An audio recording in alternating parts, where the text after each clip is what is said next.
एक बार की बात है, रोहन और सुमन की नई नई शादी होती है। शादी के बाद वो दोनों दिल्ली में एक नया फ्लैट खरीदते हैं। आज उनका नए घर में पहला दिन होता है। सुमन, मुझे तो अभी भी यकीन नहीं होता कि ये फ्लैट हमें इतनी कम कीमत में कैसे मिल गया। वो दोनों आपस में बात कर रहे होते हैं, तभी उनके फ्लैट की घंटी बजती है। फिर सुमन दरवाजा खोलने जाती है। उनके पड़ोसी उनसे मिलने आते हैं। जी नमस्ते, हम सब आपके पड़ोसी हैं। हमें पता चला जी आप आज ही यहाँ शिफ्ट हुए, तो सोचा आपसे एक बार मिल लाते हैं।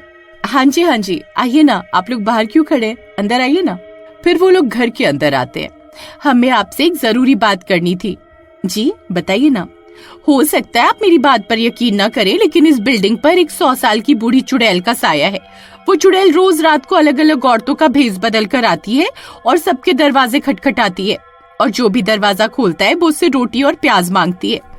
अगर आपने उस पर तरस खाकर उसे रोटी और प्याज खाने को दे दिया तो वो रोज आपके घर आने लगेगी।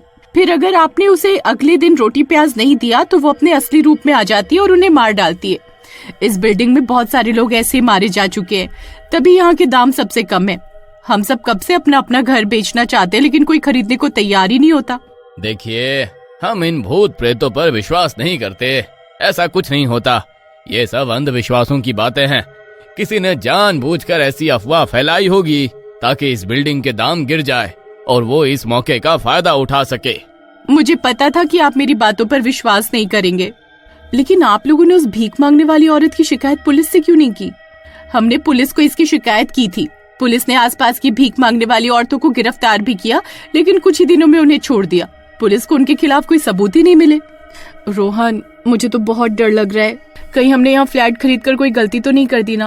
अरे सुमन, तुम भी ना, कहाँ इन लोगों की बातों पर विश्वास करती हो? अरे कोई गरीब औरत बेचारी भूखी होगी, इसलिए रोटी मांग रही होगी। इन बेवकूफों ने उसे ही चुड़ैल बना दिया है। आप लोग जाइए यहाँ से। फिर वो सब पड़ोसी अपने अपने घर चले जाते हैं। अजी, आज तो हमारा इस घर में पहला दिन है। आज मैं घर में खाना नहीं बनाने वाली। आज हम बाहर से खाना मंगवाएंगे। आप दाल मखनी और पनीर मसाला मंगवा लो, और हाँ, दुकान वाले को कहना कि प्याज और हरी चटनी जरूर भेजेगा। फिर रोहन पास के होटल से खाना मंगवाता है और कुछ ही देर में डिलीवरी बॉय खाना देने आ जाता है। फिर वो लोग रात का खाना खाने लगते हैं। अजी, ये बाकी का बचा हुआ खाना फ्रिज में रख दो, कल गरम करके खा लेंगे। फिर रोहन बचा हुआ खाना फ्रिज में रखता है और वो सोने चले जाते हैं। उनका पहला दिन बहुत अच्छा गुजर रहा होता है, लेकिन तभी उस काली रात की शुरुआत होती है। अचानक से सबके घरों के दरवाजों पर खटखटाने की आवाज आने लगती है। तभी उनकी पड़ोसी रीता के दरवाजे पर दस्तक होती है। रीता दरवाजे में बने छेद से बाहर देखती है तो एक औरत कटोरा लेकर खड़ी होती है। वो समझ जाती है कि रोटी प्याज मांगने वाली चुड़ैल है। अरे मर गई रे, आज इस कमबख्त को मेरा ही दरवाजा मिला था क्या? अब क्या करूं? फिर वो औरत बार बार उसका दरवाजा खटखटाती रहती है, लेकिन रीता दरवाजा नहीं खोलती। खटखटाती रहे, मैं भी दरवाजा नहीं खोलने वाली। फिर वो औरत आगे बढ़ जाती है और इस बार वो सुमन के घर का दरवाजा खटखटाती है। तभी रोहन की नींद खुल जाती है। अरे इतनी रात में कौन आ गया? अब सुमन, जरा जाकर देखना दरवाजे पर कौन है। अजी, मुझे तो बहुत तेज नींद आ रही है। आप ही जाकर देख लो कौन है। फिर रोहन उठता है और दरवाजा खोलने जाता है। वो जैसे ही दरवाजा खोलता है, सामने एक औरत खड़ी होती है। अब जी कहिए, क्या काम है आपको? जी, मैं इस बिल्डिंग के वॉचमैन की पत्नी हूँ। क्या आप मुझे कुछ खाने को दे सकते हैं? खाना तो बचा हुआ है, इसी को दे देता हूँ। अब ठीक है, आप यहीं रुकिए, मैं अभी आपके लिए खाने को लाता हूँ। फिर रोहन अंदर जाता है और फ्रिज से कुछ खाने को लेकर आता है। ये लीजिए, इसमें रोटियां तो बहुत है, लेकिन सब्जी थोड़ी कम बची है। कोई बात नहीं, अगर प्याज है तो वही दे दीजिए, मैं उसी से काम चला लूंगी। सुमन ने ये प्याज और हरी चटनी मंगवाई थी, इसे वही दे देता हूँ। फिर रोहन अंदर जाता है और प्याज और हरी चटनी भी उसे लाकर दे देता है। तभी वो औरत अजीब सी हंसी हंसने लगती है। जी, क्या हुआ आपको? आप ठीक तो है ना? मैं कल भी आऊंगी, मेरे लिए खाना तैयार रखना। फिर इतना बोलकर वो औरत वहाँ से चली जाती है। कल भी आऊंगी? अरे इसका क्या मतलब है? हम कोई तुम्हारे नौकर थोड़ी हैं जो तुम्हारे लिए रोज खाना तैयार रखेंगे। अरे भलाई का जमाना ही नहीं रहा, इस औरत की अकड़ तो देखो जरा। फिर वो औरत रोहन की बात का कोई जवाब नहीं देती और वहाँ से चली जाती है। ये सब रीटा अपने दरवाजे से देख रही होती है। हे भगवान, ये रोहन भैया ने क्या अनर्थ कर दिया। फिर सुबह होते ही सब पड़ोसी उनके घर पहुँच जाते हैं। रोहन भैया, आपने कल रात इतनी बड़ी गलती कैसे कर दी? मैंने आपको समझाया भी था कि रात में अगर कोई औरत आए तो उसे कुछ खाने को मत देना। रीटा बहन, ये तुम क्या कह रही हो? ये कब हुआ? अरे सुमन, रात में तुम सो रही थी, तब बिल्डिंग के वॉचमैन की पत्नी आई थी कुछ खाना मांगने। तब मैंने उसे फ्रीज में पड़ा बचा हुआ खाना निकाल कर दे दिया। बस इतनी सी बात है। ये इतनी सी बात नहीं है रोहन भैया। और आप किस वॉचमैन की बात कर रहे हैं? हमारी बिल्डिंग में तो कोई वॉचमैन है ही नहीं। डर के मारे कोई भी इस बिल्डिंग में वॉचमैन की नौकरी करने को तैयार ही नहीं होता। अरे मर गई रे, ये आपने क्या कर दिया? रीटा भाभी ने हमें समझाया भी था कि कोई औरत रात में खाना मांगने आए तो दरवाजा मत खोलना। फिर आपने इतनी बड़ी गलती कैसे कर दी जी? अरे उसने मुझे बोले कि वो वॉचमैन की पत्नी है, इसलिए मैंने उसे खाना दे दिया।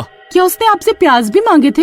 हाँ, सब्जी कम थी और रोटियां ज्यादा थी, इसलिए उसने कहा प्याज है तो वही दे दो, इसलिए मैंने उसे बचे हुए प्याज भी दे दिए। हे भगवान रोहन भैया, ये आपने क्या कर दिया? अरे बाबा, कुछ नहीं होगा, आप सब लोग ऐसे ही डर रहे हो। जाते वक्त उसने क्या बोला आपको? अब बोल रही थी मैं कल फिर आऊंगी, अब मेरे लिए खाना तैयार रखना। अरे मर गए रे, आपने तो पक्का मरने का प्रोग्राम बना लिया जी। अब क्या करे? वो औरत आज रात फिर आ गई तो? वो आज रात फिर आएगी और अगर आपने उसे रोटी प्याज नहीं दिए तो वो आप दोनों को मार डालेगी। हे भगवान, अब क्या होगा? ये कहाँ फंस गए हम? फिर सब पड़ोसी अपने अपने घर चले जाते हैं। अरे सुमन, तुम घबराओ नहीं, कुछ नहीं होगा। अरे क्या पता वो औरत आज रात आए ही ना। फिर वो दोनों पूरा दिन डरे सहमे निकाल देते हैं और फिर उस काली रात की शुरुआत होती है। अच्छी रात तो हो गई, शुक्र है भगवान का वो कमबख्त औरत नहीं आई। तभी कोई उनका दरवाजा खटखटाता है। अरे मर गए रे, कहीं वो नाज़-मिटी औरत तो नहीं आ गई? अरे डरो नहीं, मैं जाकर देखता हूँ। फिर रोहन दरवाजे की तरफ जाता है।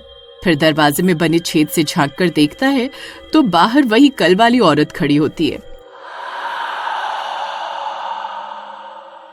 अरे मर गए रे, अरे ये तो वही कल वाली औरत है। अरे सुमन, अब क्या करें? अजी दरवाजा मत खोलना जी, एक काम करो, घर की सारी लाइटें बंद कर दो। वो समझेगी कि घर में कोई नहीं और वापस चली जाएगी। फिर वो औरत बहुत जोर जोर से घर का दरवाजा खटखटाने लगती है। अरे सुमन, अगर हमने दरवाजा नहीं खोला तो वो अपने असली रूप में आ जाएगी, फिर हमारी मौत पक्की है। मुझे दरवाजा खोलना ही होगा। फिर इतना बोलकर रोहन दरवाजा खोल देता है। सामने वही औरत कटोरा लिए खड़ी होती है। इतनी देर लगती है दरवाजा खोलने में? हाँ बोल। अरे नहीं नहीं बहन जी, वो मुझे नींद आ गई थी, इसलिए थोड़ा वक्त लग गया। हाँ। चल जल्दी जा और मेरे लिए रोटी और प्याज लेकर आ, जल्दी, मुझे बहुत भूख लगी है। अरे सुमन, अरे तुमने सुना नहीं, जल्दी जाओ और बहन जी के लिए रोटी और प्याज लेकर आओ। फिर सुमन भागती हुई रसोई में जाती है और 2 रोटी के ऊपर एक प्याज रख कर ले आती है। लीजिए आपकी रोटी और प्याज। फिर वो औरत एक ही बार में रोटी और प्याज खा जाती है।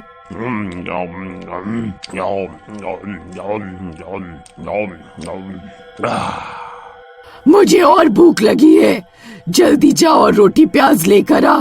फिर सुमन भागती हुई जाती है और फिर से 2 रोटी और प्याज लेकर आती है और उस औरत को देती है।